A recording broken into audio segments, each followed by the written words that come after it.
Dans les jardins créoles traditionnels, c'est un incontournable. Le vert vif de ses grandes feuilles allongées, mesurant jusqu'à 70 cm. Ses fleurs, aux multiples tonalités de rose et de blanc serré en grappes suspendues et s'ouvrant sur des notes jaunes, l'atumo est facile à reconnaître.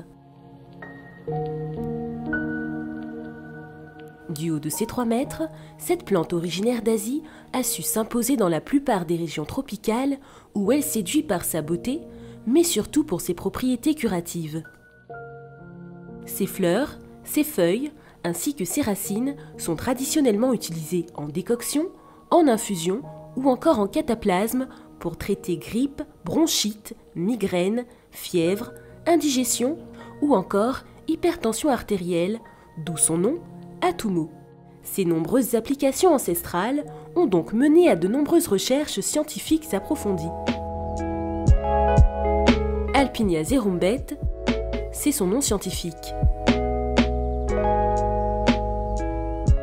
Ses propriétés médicinales se retrouvent dans toutes les parties de la plante, aussi bien dans les feuilles, les fleurs, que les rhizomes et les racines.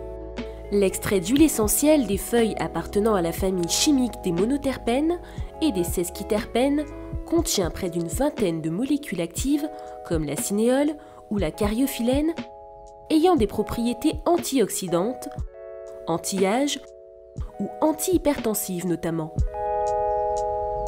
L'extrait à partir d'éthanol des racines contient également des molécules actives. Ces molécules possèdent des propriétés antibactériennes, anti-infectieuses, antimicrobiennes ou encore larvicides.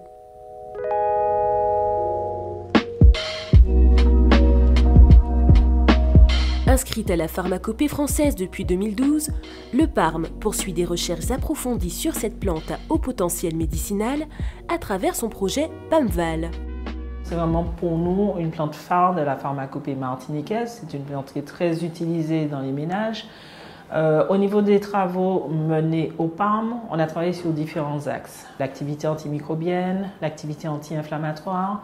On a fait aussi l'activité antioxydante, l'étude de composition de l'atumo. Donc vraiment différents aspects ont été étudiés. À travers les résultats dont on dispose aujourd'hui, on peut imaginer différents axes de valorisation. Donc, à titre d'exemple, la valorisation en tant que complément alimentaire. On a une forte teneur en antioxydants, des minéraux présents, des vitamines également. On pourrait mettre au point des compléments alimentaires avec des allégations santé du type renforcement du système immunitaire. Alpinia zerumbet révèle un intérêt notable également dans le domaine de la parfumerie.